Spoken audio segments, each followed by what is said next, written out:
Pinagyayabang ng lalaking ito sa kanyang mga kumpare na siya ay isang certified babaero. Napahiya siya ng mabuking na maliit lang ang ari niya. 7 na taon nang nagsasama sina Rika at Roy, ganoon kamahal ng babae ang kanyang mister, na kahit ubod ito ng babaero ay di niya iniiwan, bukod kasi sa may isa silang anak. Malaki rin ang tiwala niya na magbabago pa ito kaya nagtitiis siya. Lingid nga lamang sa kaalaman niya ay wala naman itong balak. Nagpapanggap lang ito at sa pagtagal ng panahon ay lalong gumagaling gumawa ng kalokohan at magtago. Oo, papunta na ako dyan, naligo ka na ba? Oo baby girl, humanda ka sakin. Natatawa pang sabi ni Roy habang palihim na tinatawagan ang kabit niyang si Yeng. Humagik-gik naman ang babae sa kabilang linya, oo nakaligo na ako, magdala ka ng kondom ha. Bago pa nakasagot si Roy ay kumatok ang misis niya sa pintuan ng banyo, honey, matagal ka pa ba? Paliliguan ko na sana si Junior dahil isasama ko sa supermarket. Ay teka baby nandito na si Los Yang, sige bye see you. Eto na han palabas na, buhusan ko lang ito, sabi niya at nagkunwari pang nag-flush ng toilet. Ingat ka ha, ready na ang lunch mo, ilang araw ka nga ulit sa seminar han? Tanong ni Rika. 2 days raw, or baka ma-extend, depende sa kliyente, sagot ni Roy at hinalikan na ang misis. Walang kaalam-alam ang babae na ibang babae ang ISIS seminar niya.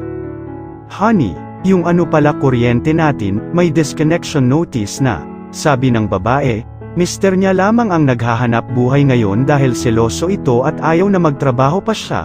Bagamat magaling ang babae, sa bahay na lang siya upang matutukan ang kanyang mag-ama.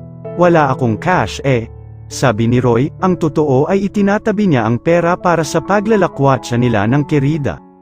Sige, gagawan ko na lang ng paraan, hihiram na muna ako kina mama, sabi ng babae. Pagkaalis ni Roy sa bahay ay dumiretso na siya sa apartment ni Yeng at sinundo ito. Nagpunta sila sa Tagaytay at nag-honeymoon doon na parang mag-asawa. Baby boy, parang gusto ko ng iPad kasi sira na yung laptop na binili mo, lambing ni Yeng sa lalaki. Sa kanya lang nauubos ang pera ng lalaki at sinasadya niyang wala nang matira kay Rika. Ang totoo, di niya naman talaga mahal si Roy, pera lang nito ang gusto niya. Sige, bibili tayo pagbalik natin sa Manila, sabi ng lalaki at hinalikan pa sa leeg ang kabit. Dahil ubod naman ang pilya ni Yeng ay kinuha niya ang cellphone at binuksan ang camera. Ipinatong niya iyon sa isang tokador na nakatapat sa kama. Video natin para masarap balik-balikan, sabi niya sa lalaking napangisi, hinalikan niya ito at pinagsaluhan na naman nila ang kataksilan. Pag-uwi sa Maynila ay di pa dumiretso sa bahay si Roy, nakipag-inuman pa siya sa mga kumpare at doon ay nagyabang. Pare ewan ko ba sa mga babaeng iyan at kalabit ng kalabit sa akin, di naman sa pagmamalaki ano.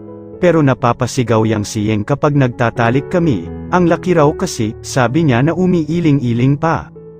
Natatawa naman ang mga kumpare niya, di makapaniwala sa kalokohan ng lalaki sa kabila ng kabaitan ng misis nito.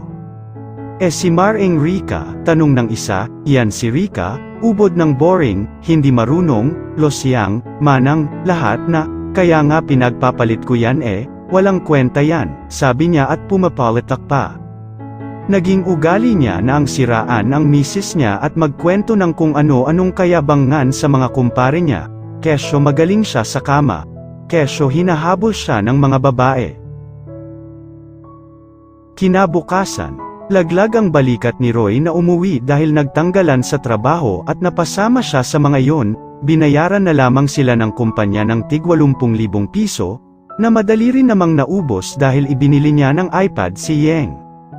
Babe, gusto ko ng camera para may pang photoshoot ako sige na please, sabi ni Yeng sa telepono.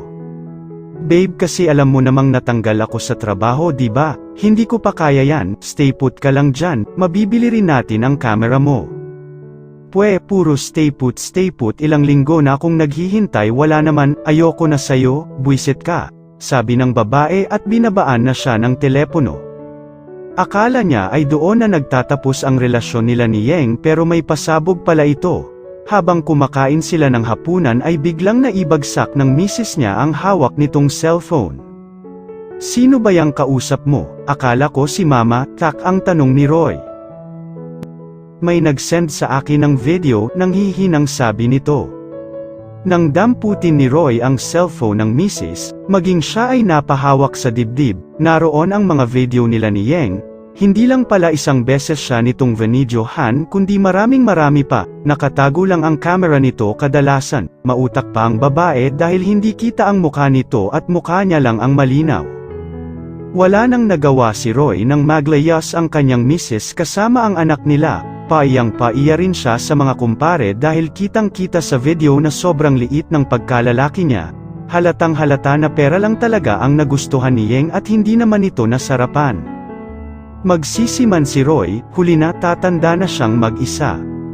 Si Rika naman ay totoong nasaktan, pero nitong huli niya lamang naisip na para siyang nabunutan ng malaking tinik. Kay gaan ang buhay niya ngayon, nagagawa niya pang magtrabaho at dahil likas na magaling ay agad siyang na-promote bilang manager. Masaya na siya sa piling ng anak. Minsan ay dumedalaw si Roy upang humingi ng tawad na siyang ipinagkaloob niya rito. Pero sadyang wala na siyang maramdamang pag-ibig, hiling niya na lang na ayusin na ng lalaki ang buhay nito at magkaroon sila pareho ng fresh start habang pinoproseso na ang kanilang annulment papers. Sadyang walang sikretong hindi talaga natin may tatago kaya wag tayong gagawa ng mga maling gawain upang hindi natin ito pagsisihan sa bandang huli.